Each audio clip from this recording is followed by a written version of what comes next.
Olá, meus alunos e minhas alunas, aqui é o professor José e esse canal do YouTube é o canal que você irá aprender de verdade farmacologia e fisiologia com vídeos semanais. Por isso, inscreva-se, não perca essa oportunidade, ative as notificações para que toda semana desse lindo ano que se segue você possa receber vídeos quentíssimos sobre essa matéria que eu tenho certeza que você ama.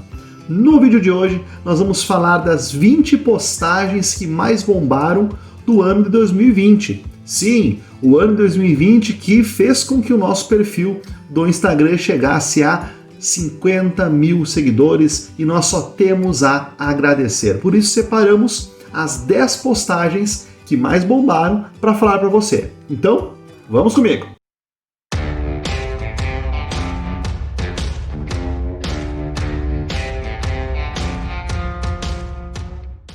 A 10ª colocada entre as 10 postagens que mais bombaram foi essa postagem aqui, onde a gente fez uma conexão entre duas classes farmacológicas que eu tenho certeza que você conhece, e se caso você não conhece, corre lá no nosso Instagram que tem diversas postagens sobre esse tema.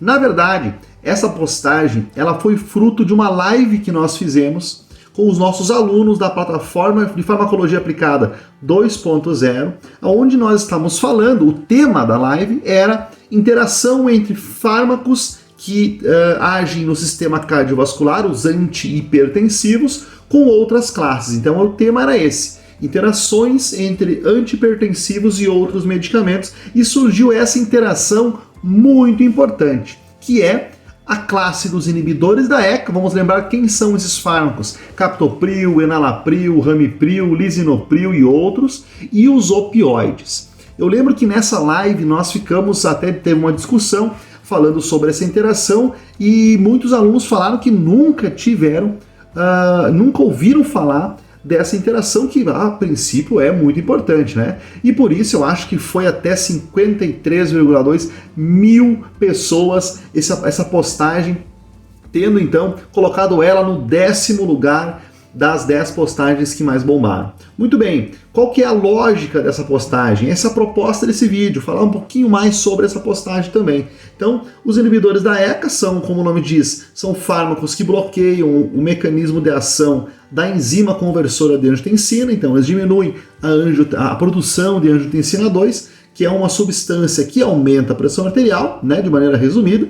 E os opioides são fármacos que atuam em receptores receptores capazes de bloquear a transmissão da dor do ponto de origem na inserção medular e na percepção dolorosa no sistema nervoso central. Muito bem, então são mecanismos totalmente diferentes. O problema é que a enzima conversora de angiotensina é uma enzima constitutiva no nosso pulmão que faz diversos metabolismos diferentes, ela tem várias funções, não é só da produção da angiotensina. Então, a ECA, além de produzir angiotensina 2, ela também metaboliza diversos neuropeptídeos.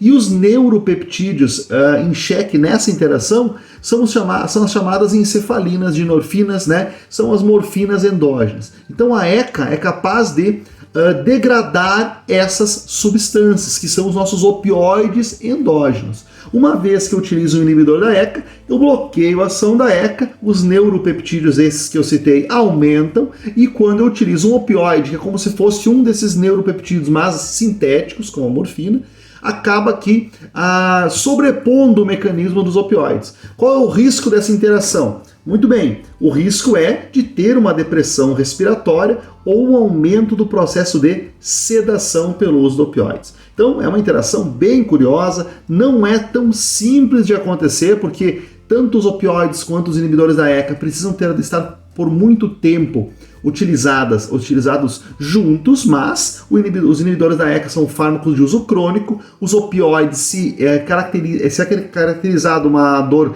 crônica, uma dor muito intensa, ou dor oncológica, por exemplo, também são utilizados a longo prazo, então é possível de acontecer e é uma interação importantíssima. Muito bem, esse foi o 10º lugar e vamos para o 9º lugar. Esses posts são muito interessantes e dão um bom engajamento para os nossos seguidores, porque são dúvidas que quebram a cabeça da gente, seja onde a gente estiver. No balcão de uma farmácia, no hospital, trabalhando diretamente na clínica, sempre é uma dúvida que não quer calar. Esses termos farmacológicos, os veículos, as substâncias que compõem o medicamento, associando ao nome do fármaco, sempre causam dúvida. E nesse caso, nós temos dois medicamentos, diferentes, que não podem ser intercambiados de maneira nenhuma e que tem uma leve alteração no nome. E isso causa uma dúvida, por isso a postagem. Qual a diferença? Qual a diferença de succinato de metropolol e tartarato de metropolol? Só o nome, o prefixo, vamos dizer assim, do sal, do princípio ativo, modifica totalmente um ponto que faça com que eles não sejam intercambiáveis. E qual é o ponto que é alterado aqui? Simplesmente a farmacocinética. O mecanismo de ação é o mesmo, pessoal. Qual é o mecanismo de ação? A farmacodinâmica. Ele é um inibidor seletivo do receptor beta-1, beta-1 adrenérgico, ou seja, ele vai diminuir o efeito, os dois, tanto o succinato quanto o tartarato de metropolol, vão diminuir o efeito do sistema adrenérgico sobre o receptor beta-1 no coração. Isso faz com que o batimento cardíaco diminua, a frequência cardíaca diminua e trate problemas cardiovasculares. Esse é o mecanismo do metropolol. Comparado com outros beta-bloqueadores, como o propanolol, tem uma grande vantagem, porque ele é seletivo para o receptor beta-1, sendo que muitos outros não são seletivos e acabam atuando também sobre o receptor beta-2, que é dos pulmões, fazendo então broncoconstrição e tendo uma série de contraindicações para pacientes com DPOC, asma, enfisema e várias outras doenças do sistema respiratório. Muito bem, então quais são as diferenças entre o succinato e o tartarato? Primeiro, biodisponibilidade. A primeira diferença é a biodisponibilidade. Se eu tomar o comprimido junto, não um com o outro, mas se uma pessoa tomar o tartarato e o succinato, ele vai ser biodisponível de maneira diferente. O succinato tem uma biodisponibilidade de 77% quando administrado por via oral, sendo que o tartarato tem uma biodisponibilidade de 50%. Parece pouco, mas na farmacologia essa diferença é muito importante. Já começa a alterar o esquema posológico. Outra diferença é o tempo de meia-vida, que pode se estender comparando um com o outro. Por exemplo, o tartarato, ele pode ir de 3 a 7 horas de tempo de meia-vida. Já o succinato de 3 a 4 horas. Ou seja, o máximo, uma janela de 1 hora é o tempo de meia-vida, de 3 a 4 horas. Então, várias vezes precisa ser ingerido durante o dia, sendo que o tartarato pode ter uma posologia diferente. Sendo assim, o médico vai prescrever o succinato e o tartarato de maneira diferente, um esquema posológico diferente, e por isso que ele não pode ser intercambiável. Talvez essa foi a maior dúvida, voltado para esses dois medicamentos, e por isso que deixou ele ali com 53,8 mil compartilhamentos, de alcance da postagem, e botando ela em 9º lugar.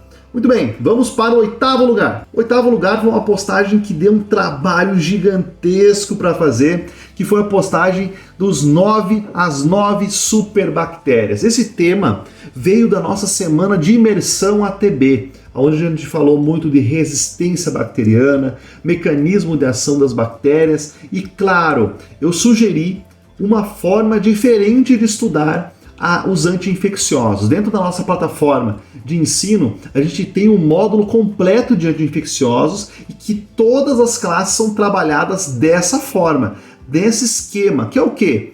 O método FESP, criado por nós. Qual método é esse? Como que funciona o método FESP, que é específico para doenças infecciosas? Bom, primeiro você estuda os fármacos, O agente farmacológico, por isso o F de FESP. Depois você estuda o agente etiológico, que é quem está causando aquela infecção. E depois você estuda o sítio de ação e, claro, a patologia. Então você tem que ter a ideia de que são 4 coisas que você precisa estudar para entender fármacos anti-infecciosos. O fármaco que está sendo utilizado, o agente que está causando a doença, o local onde a doença está acontecendo e o que está acontecendo? Qual a doença que está sendo causada? É uma pneumonia, né? Obviamente, né, uma infecção pulmonar causada por estafilococcus, por exemplo, e está sendo tratado por amoxicilina mais clavulanato. Show de bola, fechou o ciclo. Então a gente estuda dessa maneira. E para que isso aconteça, você tem que conhecer de microbiologia, e por isso que a farmacologia nesse ponto tem que ser dada dessa forma, estudando primeiro os diferentes agentes etiológicos, os sítios de infecção, as diferentes patologias, e depois vamos para os medicamentos. Muito bem, então para isso você precisa entender quais são as bactérias mais importantes, quais são as mais prevalentes nas diferentes infecções, e surgiu então o tema resistência bacteriana e com isso as superbactérias. São bactérias que aqui, se você vê o nome, Streptococcus pyogenes, Neisseria gonorrhoeae, Mycobacterium, Acinetobacter e outras, né, como por exemplo aqui na postagem são 9, né, Escherichia, Klebsiella, Clostridium, Pseudomonas e Staphylococcus, são bactérias que naturalmente são 100% passíveis de serem tratadas, né, de serem conseguir ser tratada a doença causada por elas. Só que podem desenvolver múltiplas resistências. Talvez podemos citar aqui nessa postagem, né, algumas bactérias que se destacam das outras, como por exemplo a Acinetobacter, que tem cepas multiresistentes a praticamente todos os antibacterianos e que causa infecções importantes oportunistas dentro do hospital, por exemplo. Outra bactéria muito importante, Escherichia coli, uma das principais causadoras de infecções via sonda dentro do hospital. E a Pseudomonas aeruginosa, talvez a mais oportunista. O que é uma bactéria oportunista? Aquela que já está quietinha, está esperando o dia dela, quando cair a imunidade, ela ataca, se multiplica, altera o microbioma onde ela está inserida e causa a doença. E a Pseudomonas também tem cepas multiresistentes. Mas não poderíamos deixar de citar em destaque o Staphylococcus, porque o Staphylococcus até poucos dias atrás a gente liberou um mapa sobre a história do Staphylococcus, como surgiu a resistência, e é uma história muito interessante, realmente de guerra contra os antibacterianos, contra os fármacos utilizados na clínica. Por quê? Porque o Staphylococcus é um grande exemplo de várias formas de resistência e que até hoje nós temos cepas que são multiresistentes. Até hoje não, né? Hoje temos cepas multiresistentes também a todos os antibacterianos, praticamente todos eles. Primeiro, o Staphylococcus desenvolveu beta-lactamases para quebrar a molécula dos beta-lactâmicos, que é uma classe de antibacterianos usada por anos e que há tempos atrás era a única classe para bactérias gram-positivas, né? Coccus gram-positivo, como o Staphylococcus. Então ela produzia beta-lactamases. Bom, então surgiu uma opção, né? Primeiro, fármacos levemente modificados, né? Para não sofrer a ação dessas beta-lactamases, que na época eram chamadas de penicilinases, porque só existiam a classe da penicilina, só existia a classe da penicilina, e eram resistentes. Porém, logo em seguida, no outro ano, logo depois que lançou essa classe de fármacos mais resistentes à ação das penicilinases, surgiu novas beta-lactamases que conseguiam destruir esses fármacos também. E além disso, alvos diferentes, alvos que modificam o contato do fármaco com a bactéria. Vamos lembrar, os principais medicamentos bactericidas da classe dos antibacterianos são fármacos que atuam na produção da parede celular, bloqueando a ação de algumas enzimas, como a transpeptidase, que formam a parede de peptídeo glicano. E Staphylococcus desenvolveu uma forma de resistência muito famosa, que é através do cassete do gene MECA, que faz a produção de um alvo diferente, uma proteína ligadora de penicilinas diferente, e que faz com que, consequentemente, o medicamento não consiga mais se conectar ao alvo farmacológico, a enzima transpeptidase. E esse mecanismo, por incrível que pareça, é passado entre espécies e é uma das principais causas de multiresistência.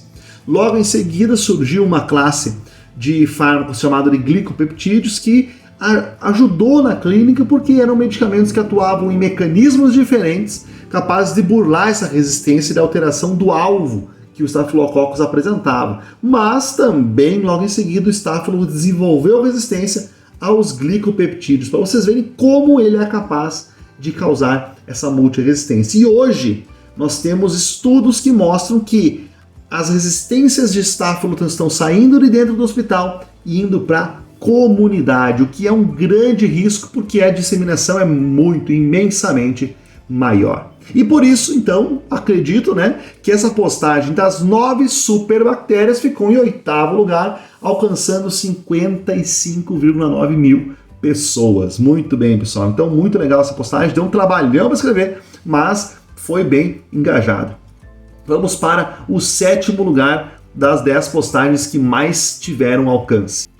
Seguindo na esteira das bactérias, dos fármacos antibacterianos, essa postagem que é muito mais ilustrativa e informativa, né, do que descritiva, como a postagem anterior, ficou em 7º lugar, alcançando 56,2 mil seguidores. E olha só, então essa postagem fala dos alvos, né, os alvos dos antibacterianos, aonde que os medicamentos podem agir para destruir ou pelo menos atenuar a proliferação bacteriana. Mais um tema muito falado na nossa imersão ATB.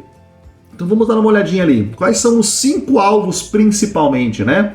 Atuar na síntese de proteínas, claro, atuando então especialmente na síntese ribossomal de proteínas bacterianas. Isso diminui a síntese das substâncias que são necessárias para a vida da bactéria, assim como a vida da célula eucarionte. Também na célula procarionte é essencial que tenham as proteínas certas. E se eu bloqueio essa produção, se eu interfiro nessa produção, eu tenho sim um aumento na dificuldade de sobrevida desse micro-organismo. E os fármacos podem fazer isso de maneira irreversível, como os aminoglicosídeos, ou reversível, como outros tantos medicamentos, como por exemplo os macrolídeos, que temos como exemplo principal, acho o mais utilizado, a azitromicina. Então tem vários antibacterianos que atuam nessa síntese de proteínas. A grande maioria são bacteriostáticos sempre, mas se você aumenta a dose desses medicamentos, eles podem apresentar um efeito bactericida, ou seja, causar a morte. Pense comigo, se a fábrica para totalmente de produzir, ela quebra. Então é essa a lógica. Se ela reduz a produção, ela vai viver com dificuldade. Ela não vai crescer, como acontece na bactéria, ela não vai proliferar. Se ela reduz totalmente a produção, no caso das proteínas, quebra e não funciona mais ou morre a bactéria. Muito bem, fármacos que atuam na inibição da síntese do DNA, na produção, na manipulação do DNA. E daí nós temos muitos medicamentos importantíssimos que atuam em enzimas, em substâncias que ajudam no desenovelamento do DNA e ajudam na produção dos RNAs mensageiros para produção posterior de proteínas. Então é como se fosse uma etapa anterior à do ribossomo, a ação dos fármacos que atuam no ribossomo, e claro, é também uma etapa crucial para a divisão da bactéria, da proliferação da bactéria. Então interrompendo as mudanças do DNA bacteriano. E esses fármacos, vamos citar alguns deles, por exemplo, aqueles que interferem na topoisomerase e na DNA-girase, duas enzimas essenciais, que são as quinolonas. E nas quinolonas nós temos que estudar a química farmacêutica, é muito importante, porque a estrutura das quinolonas ela é maravilhosa, é uma estrutura que tem vários constituintes diferentes de um fármaco para o outro, o que divide eles tanto em mecanismo como espectro de ação, e é muito legal estudar a classe das quinolonas. Qual que são eles, O ciprofloxacino, norfloxacino, levofloxacino, gemifloxacino, moxifloxacino e outros. Então são vários medicamentos que atuam nesse alvo farmacológico. Depois nós temos aqueles que inibem a síntese da parede celular. Então nós temos alguns, muitos fármacos que vão atuar nessa síntese. A parede celular ela é composta por várias membranas, uma delas é o peptídeo-glicano, e o peptídeo-glicano é passível de ser alterado com a ação de alguns medicamentos, como todos os beta-lactâmicos, que vão atuar na inibição principalmente da transpeptidase, e os glicopeptídeos que atuam na finalização da parede de peptídeo-glicanos, também impedindo a ação da produção da parede celular. Tem outras classes, mas essas são as principais. Fármacos que atuam na membrana celular, desequilibrando a membrana celular, destruindo as funções de membrana, as funções isolantes de membrana, como por exemplo a daptomicina, que atua diretamente na membrana, e na síntese de ácido fólico, né, na produção, no metabolismo do ácido fólico, como as sulfonamidas, as sulfas. Né, as sulfas atuam diretamente nisso, e as trimetropinas também. Então, esses são os cinco alvos principais da ação dos antibacterianos. Claro que poderíamos ficar aqui horas e horas falando desse mecanismo, mas a ideia mesmo é dar uma revisão apenas de cada uma das postagens. Muito bem, então esse ficou em 7º lugar, em 56,2 mil pessoas viram essa postagem. Vamos para o 6º lugar agora, vamos ver o que espera a gente para o 6º lugar.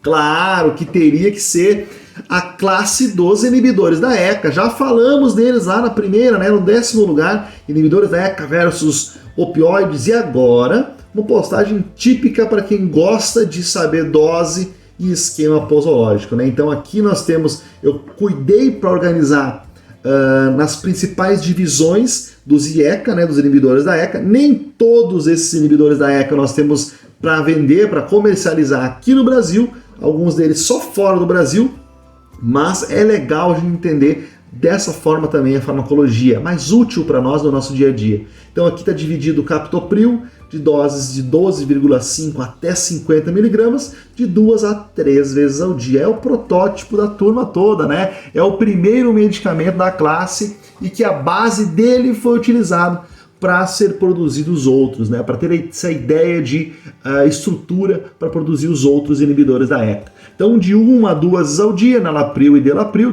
não tem no Brasil, e uma vez ao dia uma série dos novos inibidores da ECA. Vamos citar aqui lisinopril, ramipril, que são os que são mais vendidos aqui no Brasil. Então, uma postagem típica para quem gosta de saber de dose. E alcançou 57,8 mil pessoas, e isso fez com que ela ficasse em 6º lugar. Vamos para o 5º lugar, na metade da balança, aí, na metade do caminho, para saber quem está em primeiro.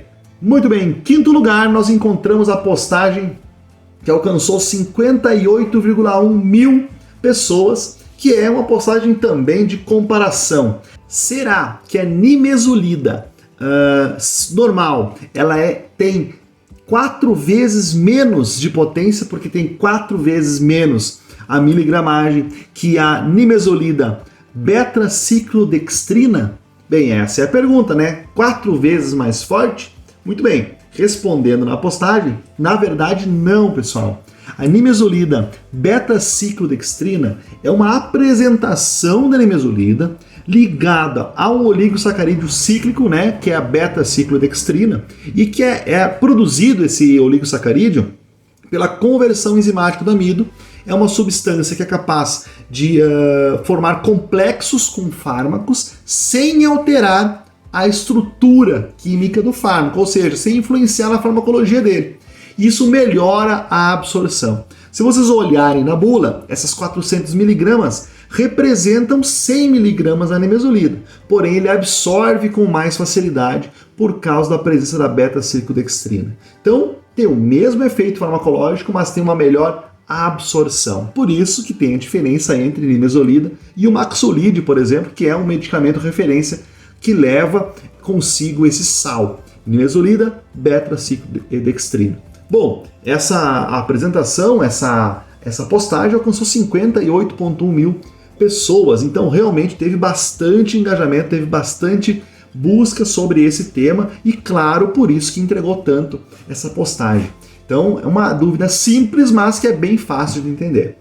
E a próxima pergunta, alcançou 62,5 mil pessoas, ficando em 4º lugar na nosso ranking, né, das 10 postagens que mais bombaram em 2020.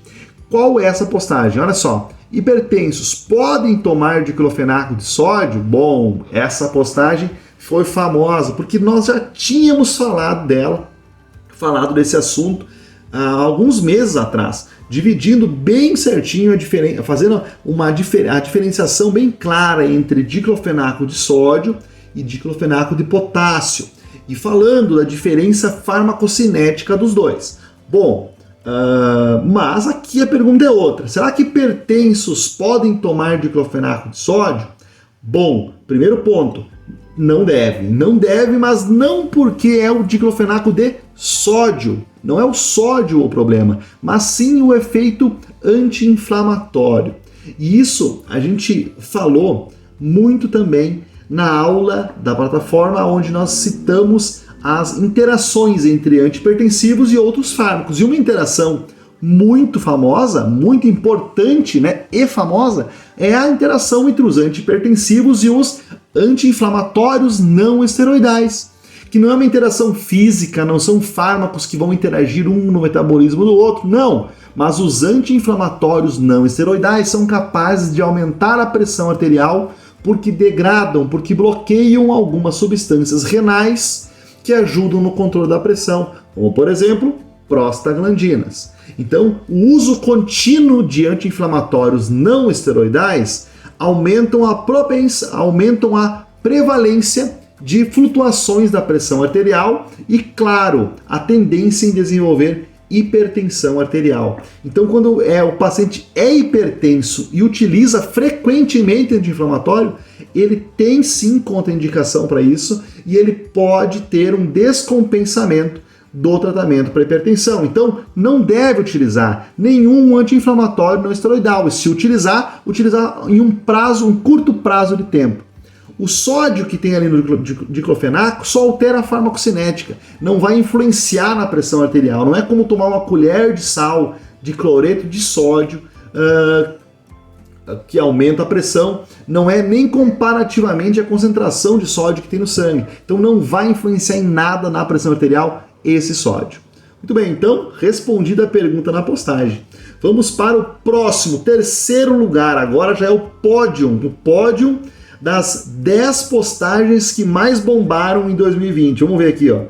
Terceiro lugar, qual a diferença entre prednisona e prednisolona? Olha, outra dúvida que quebra a cabeça da gente. Por que existe isso, pessoal? Uma prednisona e a prednisolona. Qual é a diferença dos dois? Bom, isso também, acho que essa dúvida, né, como ela é tão prevalente, tão encontrada e tão necessária de ser esclarecida, fez com que a gente colocasse essa postagem no terceiro lugar, alcançando 63,2 mil pessoas que viram, que leram e que descobriram aí, como vocês vão ver agora, a diferença entre os dois. Bom, pessoal, a prednisona e a prednisolona são corticoides sintéticos, né? Eles podem ser utilizados, tanto um quanto o outro, para as mesmas indicações, como anti-inflamatórios, como imunossupressores, para diferentes condições clínicas, como alergias, porque o corticoide tem esse papel multimodal ou polimodal. Ele tem vários empregos terapêuticos, assim como tem vários efeitos adversos, né? A prednisona, ela pode ser utilizada para qualquer inflamação grave, sendo muito utilizada em doenças reumáticas, dermatológicas, e essas indicações são muito parecidas com a da prednisolona. Mas qual que é a diferença dos dois? Bom, a prednisolona é um profármaco. A prednisolona é um metabólito ativo da prednisona. Então a prednisona, ela passa por um metabolismo dentro do nosso organismo e dá origem à prednisolona. Então toda a prednisona ingerida vai dar origem à prednisolona. Ela é muito mais absorvida no trato gastrointestinal, quando é administrado por via oral, e ela já é formativa. Então ela vai diminuir a interação hepática que pode acontecer com o uso de outros medicamentos ou algum problema hepático que pode ter que não metabolize bem a prednisona, como ela já é o metabólito ativo. Então essa é a diferença. Uma é metabólito ativo da outra. A prednisona é um profármaco. E eu acho que essa dúvida, já que os nomes são muito parecidos, é que fez com que essa postagem chegasse em terceiro lugar no nosso pódio das 10 melhores postagens. Vamos lá então, vamos para o segundo lugar, chegando muito próximo do primeiro lugar. Bom, o segundo lugar, pessoal, vocês poderiam imaginar, meu Deus, deve ser uma postagem sobre um mecanismo de ação muito difícil, sobre uma classe farmacológica inovadora. Bem, nós falamos de diversos fármacos novos no ano, nós falamos de diversos mecanismos de ação, falamos de muitos e muitos temas. Bom, esse ano, pessoal, com a pandemia, não faltava temas interessantes para a gente falar. Mas o segundo lugar trouxe uma classe clássica, uma classe de medicamentos que, olha, se você não tem em casa, com certeza conhece alguém que tem em casa algum fármaco dessa classe, que é a classe dos antihistamínicos, fármacos que vão diminuir os efeitos da histamina no nosso organismo. Então, em segundo lugar, fica essa postagem super simples, aonde eu divido para vocês em duas gerações, a primeira geração de antihistamínico e a segunda geração de antihistamínicos. E essa postagem alcançou 95,1 mil pessoas. Então, muita gente aqui foi beneficiada com esse conhecimento e isso me deixa muito feliz. Qual que é a diferença nessas duas gerações? E na descrição da postagem, se você não segue nosso Instagram, corre lá, siga nosso Instagram. Todos os dias tem conteúdo grátis, conteúdo de qualidade, informativo sobre farmacologia, fisiologia e área da saúde e também muitos testes para o seu conhecimento, para verificar como está o seu estudo e o seu conhecimento lá no nosso story e nos desafios lançados no nosso feed também. Então, olha só, muitas tarefas para você. Ser nosso seguidor no Farmacologia Fácil, @Farmacologia Fácil e se inscrever aqui no perfil do YouTube, no nosso canal do YouTube, ativando as notificações para não perder nenhum vídeo, porque o ano que vem tem vídeo toda a semana aqui no YouTube. Muito bem, vamos ver aqui as gerações. Primeira geração, geração mais antiga, temos como principal fármaco, né, básico dessa primeira geração, hidroxizina. Me deu até um sono agora falando desses dois. E se eu falar da prometazina, então tá, pessoal, vou dar uma descansada aqui. Exatamente isso. Essa primeira classe causa sonolência. Tem outros efeitos adversos? Tem. Mas a prometazina injetável, pessoal, é usada como calmante no hospital junto com haloperidol, para você ter uma ideia. Então é muito sedativo, porque eles têm uma estrutura química que penetra no sistema nervoso central e age, diminuindo também no sistema nervoso central o efeito da histamina. E o efeito dela no sistema nervoso central é de vigília, estímulo da vigília. Então eu tenho sonolência. Clorfeniramina, a difenidramina, a hidroxizina e a prometazina. São os principais fármacos da primeira geração e que causam sonolência. Muito bem, sabendo dessa característica, é muito simples, né? A química farmacêutica resolve tudo, né, minha gente? Foi alterada a molécula dessa primeira geração, foi modificado ou criando metabólitos ativos ou isômeros ativos dessas moléculas, gerando a segunda geração. E daí nós temos, então, cetotifeno, cetilizina, loratadina, que é muito utilizada, desloratadina, levocetilizina e ebastina e fexofenadina. Então, vários outros medicamentos, aqui no Brasil tem quase todos disponíveis e são medicamentos que não têm essa característica. Essa é a principal diferença, não quer dizer que seja a primeira, porque o metabolismo dessas drogas são diferentes, especialmente quando falamos da fexofenadina, a eliminação muda também, mas a principal diferença é essa. E é isso que o post fala bastante, e eu acho que essa era a grande dúvida do nosso público e por isso alcançou 95 mil pessoas. Muito bem, e agora nós vamos para a primeira colocada no ranking, né, das 10 postagens que mais bombaram nesse ano. Vamos ver qual postagem que é. Bom, pessoal, isso me deixa muito feliz, porque é uma postagem simples, uma postagem que trouxe conteúdo simples para vocês, trouxe um conteúdo prático, porque são os nomes das drogas enquadrados nas classes, e de um tema que eu particularmente sou apaixonado, que é a farmacologia do sistema nervoso central. Canso de fazer fluxogramas e resumos para os nossos alunos falando desse tema, porque eu realmente sou apaixonado. E nessa postagem, então, trouxe as principais classes de antiepiléticos. Essa postagem, pessoal, ficou em primeiro lugar porque ela alcançou 109 mil pessoas, 109 mil amantes da farmacologia. E era uma postagem super simples, ela vai dividir as classes, como por exemplo, principal classe de antipiléticos, uma das mais antigas, os barbitúricos. Dessa classe nós podemos tirar os anestésicos, né, que são barbitúricos de ação rápida, como o tiopental, pentobarbital, e temos o fenobarbital, que é o barbitúrico utilizado nesses casos de epilepsia, como anticonvulsivante. Os benzodiazepínicos, que são uma classe muito mais utilizada para ansiedade e para transtornos desse tipo, e menos utilizada para convulsão e para diferentes tipos de epilepsia, mas nos primórdios eram muito mais utilizados. Vamos citar o clonazepam, que é o principal hipnótico da classe, principal fármaco utilizado para insônia, mas que é também utilizado em alguns casos para tratar epilepsias. As carboxamidas, uma classe bem pequena, né, de fármacos antipiléticos, que tem como os principais a carbamazepina e a oxcarbamazepina, muito utilizado em diferentes tipos de epilepsia, com características importantes de flutuações da dose, onde a carbamazepina tem essa flutuação muito mais evidente e que causa uma grande dificuldade, né, no controle da concentração certa do fármaco no sangue e, consequentemente, estipular um tratamento contínuo que seja efetivo. Outra classe, né, a classe dos antipiléticos à base de ácidos graxos, como o ácido valproico.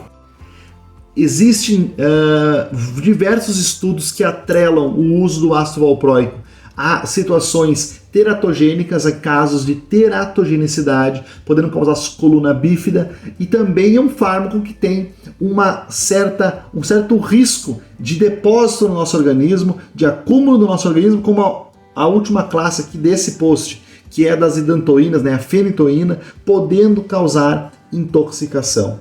Os derivados da frutose, que é o topiramato, hoje muito mais utilizado, né, diga-se de passagem, para tratamento de enxaqueca, não tanto mais para epilepsia, mas por muito tempo utilizado sim para essa indicação. As idantoínas, como eu já falei, que é a fenitoína. A fenitoína também é muito utilizada desde a infância até a idade adulta para tratamento de epilepsia. Por que isso? Porque ela é tão utilizada, sendo que ela causa hiperplasia gengival, causa teratogenicidade também, podendo causar fenda palatina. Por que é tão utilizada ainda a fenitoína? Porque ela tem uma capacidade protetiva muito grande, ela se deposita muito bem no sistema nervoso central e protege bem o nosso encéfalo às descargas elétricas. Então, realmente é um fármaco muito efetivo. E as últimas 4 classes, né, tendo os análogos do GABA, que é a gabapentina e a pregabalina, também muito mais utilizadas hoje para doenças neuropáticas, né, neuropatias periféricas. As pirrolidinas, que temos um dos últimos antiepiléticos lançados, que é o levetiracetam, que é um fármaco utilizado para doenças específicas, para crises epiléticas específicas, mas que veio com tudo para a clínica, sendo hoje um dos fármacos mais prescritos, né? As triazinas, que é a lamotrigina, também mais utilizada hoje para dores neuropáticas, né? E a classe das succinimidas, que é a etoxisuccimida. Um fármaco também utilizado mais para crises de ausência, para tipos de epilepsias específicas, mas que é prescrito no Brasil, tem disponível no Brasil. Então essa postagem, ela traz um resumo dos antiepiléticos mais prescritos. Muito bem, e alcançou, olha só, 109,4 mil pessoas, e que me deixa muito feliz, porque é o dobro dos nossos seguidores, isso é muito importante. Muito bem, pessoal, agora, você que assistiu até o final esse vídeo, eu faço um desafio para você. Fala comigo aqui nos comentários, deixe perguntas sobre esses posts aqui, que foram os que mais bombaram no ano de 2020, mas principalmente, diga para mim se você quer que eu faça mais vídeos como esse, trazendo postagens que foram muito bem comentadas, que foram bem compartilhadas no nosso perfil do Farmacologia Fácil, aqui para o YouTube, para eu poder conversar mais sobre ela, passar mais dados da farmacologia, passar mais informações de qualidade para você e fazer com que você saia mais satisfeito aí, sabendo certinho o que aconteceu, o que está descrito naquela postagem. Deixa nos comentários aqui que a gente vai lançar semanalmente vídeos para vocês aqui no nosso canal. Então, lembrando, inscrever-se, lá no nosso canal, lá no nosso perfil do Instagram, aqui no YouTube e ativar as notificações para não ficar fora de nenhum vídeo. Um grande abraço, pessoal, e até mais!